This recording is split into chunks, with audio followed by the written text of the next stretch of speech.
আসসালামু আলাইকুম প্রিয় শিক্ষার্থী বন্ধুরা, তোমরা সবাই কেমন আছো? আশা করি সবাই ভালো আছো, সুস্থ আছো। আলহামদুলিল্লাহ, আমিও ভালো আছি। শিক্ষার্থী বন্ধুরা, চলো আর একটা সাধারণ জ্ঞানের ক্লাস করে আসি।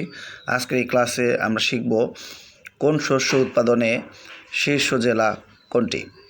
তো চলে আছি মূল পড়ার দিকে। ধান ধান উৎপাদনে শীর্ষ জেলা হচ্ছে ময়মনসিংহ। গম উৎপাদনে শীর্ষ জেলা ঠাকুরগাঁও। চা উৎপাদনে শীর্ষ জেলা মৌলভীবাজার। পাট উৎপাদনে শীর্ষ জেলা ফরিদপুর। তুলা উৎপাদনে শীর্ষ জেলা ঝিনাইদহ। মাছ উৎপাদনে শীর্ষ জেলা ময়মনসিংহ। আলু উৎপাদনে শীর্ষ জেলা বগুড়া। ভুট্টা উৎপাদনে শীর্ষ জেলা রংপুর। তামাক উৎপাদনে শীর্ষ জেলা কুষ্টিয়া। ইক্ষু বা আখ উৎপাদনের শীর্ষ জেলা নাটোর। রেশম উৎপাদনের শীর্ষ জেলা রাজশাহী। রাবার উৎপাদনের শীর্ষ জেলা কক্সবাজার। শিক্ষার্থী বন্ধুরা, এখানে এই ক্লাসটা শেষ হলো। ভালো লাগলে লাইক কমেন্ট শেয়ার করবে সবাই, আর একান্ত ভালো লাগলে চ্যানেলটা সাবস্ক্রাইব করবে সবাই। ভালো থাকবে, সুস্থ থাকবে। আল্লাহ হাফেজ।